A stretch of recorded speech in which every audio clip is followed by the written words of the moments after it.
स्वागत है आप सभी का एक बार फिर से मेरे इस यूट्यूब चैनल पे।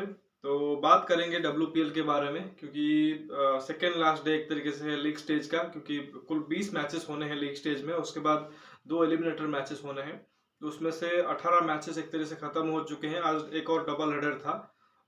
तो आखिरी दिन कल है जो लीग मैच का है, उसमें भी डबल हेडर है। और फिर आप देखोगे 24 को एलिमिनेटर मैच है, और फिर 26 को जो कि वो फाइनल है। और आज जो रिजल्ट आया है उससे ये साफ हो चुका है कि जो 3 टीमें कौन होंगी जो क्वालिफाई करेंगे प्लेऑफ के लिए। तो मुंबई इंडियंस तो ऑलरेडी कर चुकी थी, दिल्ली कैपिटल्स का भी कंफर्म हो चुका था, और आज यूपी वॉरियर्स ने गुजरात जायंट्स को हरा के उन्होंने भी क्वालिफाई कर लिया है। इसका मतलब गुजरात जायंट्स हार के बाद डिस्क्वालीफाई हो चुके हैं इस रेस से, और वो इकलौती टीम ऐसी है जो अपने सारे मैचेस खेल चुकी है, आठों के आठों मैचेस, जिसमें से सिर्फ उनको 2 जीत मिली है और 6 मैचेस में हार का सामना करना पड़ा है। और 4 पॉइंट के साथ और सबसे खराब नेट रन रेट के साथ अभी वो बॉटम ऑफ द टेबल है। बाकी उनके हार के साथ आरसीबी जो कि है उनका भी सफर इस साल खत्म हो चुका है। वो अपना आखिरी जो लीग मैच है वो कल मुंबई इंडियंस के साथ खेलेंगे। और साथ ही जो दूसरा मैच आज रात को हुआ है उसमें आप देखो कि मुंबई इंडियंस को झटका लगा है, क्योंकि जैसा कि पिछले वीडियोस में भी डिस्कस कर रहे थे कि मुंबई इंडियंस वो टीम होगी जो डायरेक्ट फाइनल खेलेगी, उसके ऊपर कोई डाउट नहीं था। लेकिन पिछले 2 मैचेस में मुंबई इंडियंस के एक तरह से जो मोमेंटम वो शिफ्ट हो गया है। फर्स्ट 5 में से 5 मैच वो लगातार जीतने के बाद 2 लगातार मैचेस हार चुकी है, और 2 बहुत ही खराब मैचेस हारे हैं, और जिसके चलते उनके नेट रन रेट पे भी असर पड़ा है। प्लस दिल्ली कैपिटल्स ने भी मतलब बराबरी कर ली है पॉइंट्स में, और उनसे आगे निकल गए हैं in terms of net NRR भी, और जिसके चलते अभी दिल्ली कैपिटल्स पॉइंट्स टेबल पे नंबर 1 पे पहुंच गई है। और ऐसे में दोनों टीमों का एक एक मैच बचा है, और ऐसे में अगर दिल्ली कैपिटल्स कल जीत जाती है अपना आखिरी मैच, तो देयर इज ए मतलब ह्यूज पॉसिबिलिटी कि वो टेबल टॉप करें और एक तरीके से डायरेक्ट एंट्री ले फाइनल को। तो जो मुंबई इंडियंस कहीं ना कहीं भले वो प्लेऑफ में पहुंच चुकी है, लेकिन अगर वो कल मतलब दूसरे नंबर पे या तीसरे नंबर पे फिनिश करते हैं, कहीं ना कहीं सबसे ज्यादा वो उनको निराशा होगी, क्योंकि जिस तरह से उन्होंने स्टार्ट किया था मतलब लग रहा था कि वो एक टीम होगी जो डायरेक्ट एंट्री लेगी फाइनल में। तो ओवरऑल दोनों मैचेस के बारे में बात करेंगे। तो स्टार्ट करेंगे जो अभी अभी मैच खत्म हुआ है, ऑब्वियसली मुंबई और दिल्ली का, और फिर बाद में बात करेंगे जो मैच दोपहर को हुआ था। तो देखिए मुंबई इंडियंस ने फर्स्ट बैटिंग किया था इस मैच में, और बहुत ही खराब performance with the bat. 109 run पे ऑल आउट हो, सॉरी 109 रन पे 8 आउट हो गए 20 ओवर में। तो कुछ स्कोर एक तरह से उन्होंने बनाया नहीं था। उसके बाद बैटिंग वाइज देखो कि मुंबई की तरफ से सिर्फ आप देखो कि नीचे से थोड़े से कंट्रीब्यूशन आई थी, और इनकी स्ट्रेंथ उनके टॉप 4 जो बैटर है एक तरीके से कह सकते हैं, तो टॉप 4 या 5 के बैटर। उसके अलावा मिडिल ऑर्डर उतना मतलब प्ले में आया नहीं है, क्योंकि टॉप ऑर्डर ने ज्यादातर रन स्कोरिंग किए हैं। तो जब मिडिल ऑर्डर टेस्ट हुआ एक तरीके से ये फंस चुके हैं। तो अब देखो हरमनप्रीत कौर ने 23 बनाए, बाकी पूजा वस्त्रकर के 26 है, और ईसी ओम के 23, और अमनजोत कौर नीचे से 19 है। तो अब देखो कि ज्यादातर जो उनके रन थे वो Yastika Bhatia, Hayley Matthews, net sewer brand या हरमनप्रीत कौर तक ही आती थी। मेली केयर पे भी बात उतनी आती नहीं थी, लेकिन द मोमेंट ये सब आउट हो गए हैं टॉप से, उसके बाद देखो नीचे से उतना कंट्रीब्यूशन आया नहीं है, और जिसके चलते आप देखो कि लगातार जो दूसरा मैच है ये वो हार चुके हैं। अब देखो इससे पिछला वाला जो मैच भी था इनका शायद यूपी के साथ था, वहां पे भी 127 पे आउट हो गए थे, ऑल आउट हो गए थे 20 ओवर में, और फिर मैच कॉन्टेस्ट बना दिया था, लेकिन अंत में यूपी ने जाके जीत लिया था। तो आज भी वही हाल हुआ है। और तारीफ करनी पड़ेगी दिल्ली कैपिटल्स की बॉलिंग की, जिस तरह से उन्होंने बॉलिंग की फर्स्ट इनिंग्स में। स्पेशली आप देखो कि मारिजना केप जिन्होंने 4 ओवर में 13 रन देके 2 आउट किए, शिखा पांडे ने भी 4 ओवर में 2 आउट किए, और 2 विकेट जेस जॉनसन को भी मिला। तो इकोनॉमिकल बॉलिंग थी, प्लस विकेट भी निकाल गए, और 1 विकेट अरुणधति रेड्डी को मिला। तो ओवरऑल एक कंप्लीट यूनिट परफॉर्मेंस थी बॉलर से दिल्ली के। और जब रनचेस की बारी आई तो दिल्ली के लिए उतना मुश्किल अभी ये सीजन रहा नहीं है। उनके जो टॉप ऑर्डर है, मिडिल ऑर्डर ने भी कंट्रीब्यूशन किया है। तो एक ही विकेट गिरा कुल मिला के, और 110 रन का जो टोटल था उन्होंने 9 ओवर में कंप्लीट कर लिया। मतलब आप देखो कि बहुत तेज गति से वो रन बना रहे थे, और क्लियर था उनके माइंड में कि उनको पता था कि हम क्वालिफाई कर चुके हैं। अब हमें देखना है कि टॉप टेबल फिनिश करना है, और जिससे कि डायरेक्ट एंट्री मिले फाइनल को। तो जिससे वही एक तरीके से उनकी प्लानिंग थी, और उसी हिसाब से उन्होंने खेला।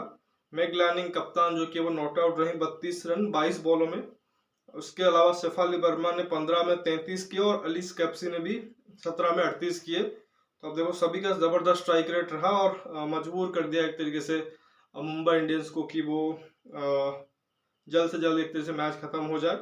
तो एक जो विकेट मिला वो हेली मैथ्यूज को मिला। सभी गेंदबाज ऑलमोस्ट देखो कि बहुत ही एक तरीके से खराब परफॉर्मेंस मुंबई की तरफ से, मतलब कोशिश कर सकते थे कि 2-3 आउट कर दे, एटलीस्ट ये कोशिश कर सकते थे कि मतलब दिल्ली को उनसे ऊपर उठने ना दे। अगर ये शायद मैच को 15-16 ओवर तक ले जाते तो शायद जो नेट रन रेट मुंबई का बेहतर था। अभी देखो जो मैं BNR आपको बताऊंगा उसमें देखो कि मुंबई का पास जो नेट रन रेट था इस मैच से पहले वो 2 पॉइंट समथिंग था और अभी उनका 1.7 हो चुका है।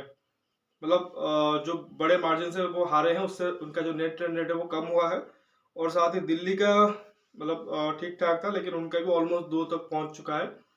तो मुश्किल ही होगा मुंबई के लिए। अगला मैच उनका आरसीबी के साथ कल है और दिल्ली का यूपी के साथ शायद है। दिल्ली का मैच कॉन्टेस्ट होने वाला और आरसीबी लगातार 2 मैच जीत के आ रही है और उनके लिए नथिंग टू लूज होगा। तो मुंबई के लिए भी आसान नहीं होगा। तो इसमें पॉसिबिलिटी है अगर मतलब सपोज एक टीम अगर जीतती है तो वो टॉप पर फिनिश करेगी इन दोनों में से, या फिर अगर मतलब दोनों जीतते हैं फिर तो दिल्ली का ही चांस है, या फिर अगर दोनों हारते हैं फिर जाके यूपी का चांस बनेगा क्योंकि यूपी भी 8 अंक पे है तो 10 अंक पे पहुंच सकते हैं। लेकिन यूपी के जो फेवर में जो चीज़ नहीं जा रही है वो उनका एनआरआर है।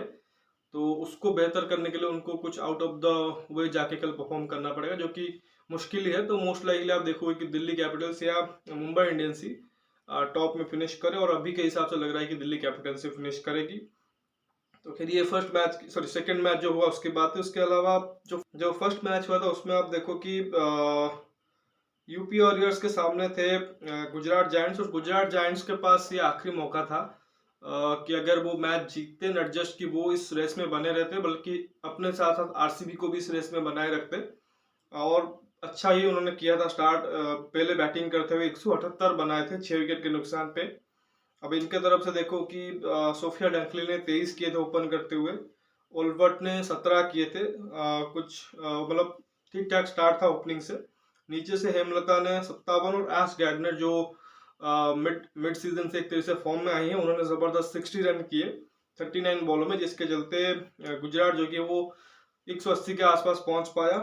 बॉलिंग वाइज देखो तो यूपी की तरफ से अगेन उनके जो स्पिनर है राजेश्वरी गायकवाड़ ने 2 आउट किए, सोफी इकलस्टन के 1 थे। तो उसके अलावा अंजलि श्रावण ने 1 और प्रसादी चोपड़ा ने भी 2 आउट किए थे। तो एक हाई स्कोर था, हाई स्कोरिंग मैच था। लेकिन जब रन चेस की बारी आई तो यूपी ने जबरदस्त रन चेस किया है। हालांकि टॉप ऑर्डर ने परफॉर्म नहीं किया है।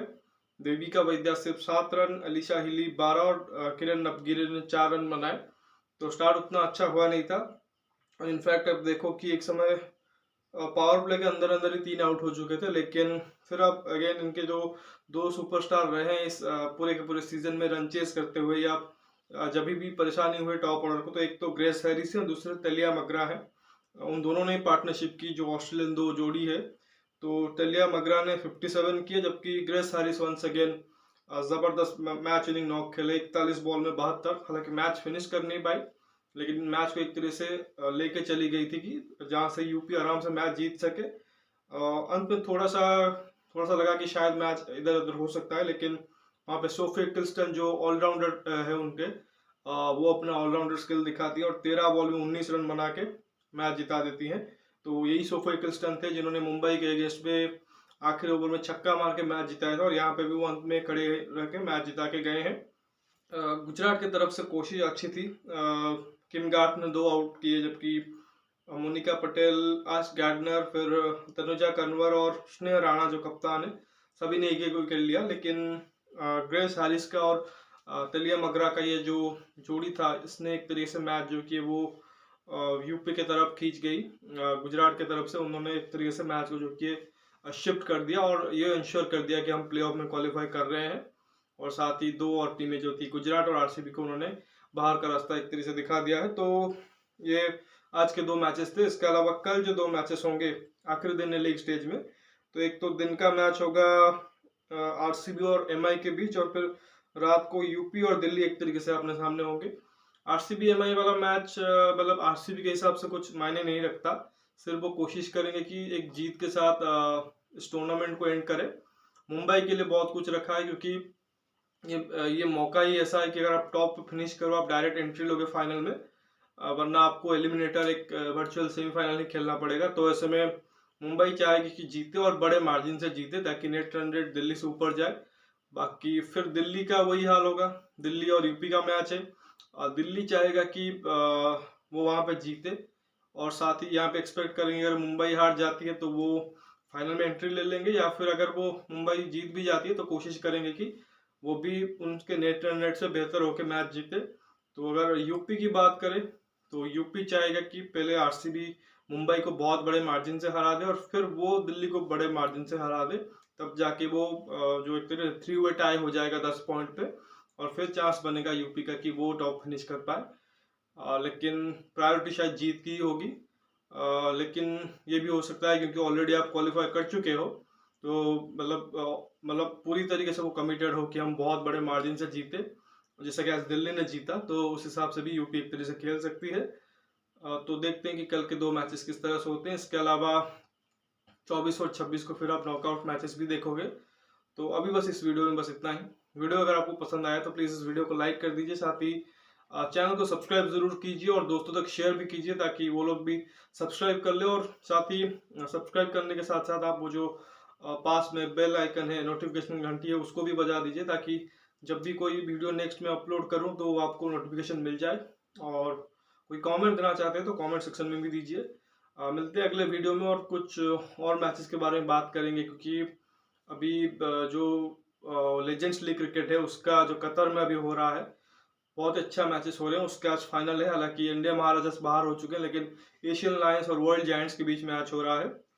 बहुत अच्छा मैच उसका फाइनल है, उसके रिजल्ट के बारे में बात करेंगे। और साथ ही जो वर्ल्ड टेस्ट चैंपियनशिप है 2021 और 23 का जो साइकिल है, वो भी एक तरीके से ख़त्म हुआ है, तो उसके बारे में बात करेंगे। क्योंकि आज न्यूजीलैंड और श्रीलंका के बीच मैच खत्म हुआ है, और उसी के साथ WTC का लीग स्टेज का साइकिल खत्म हुआ है।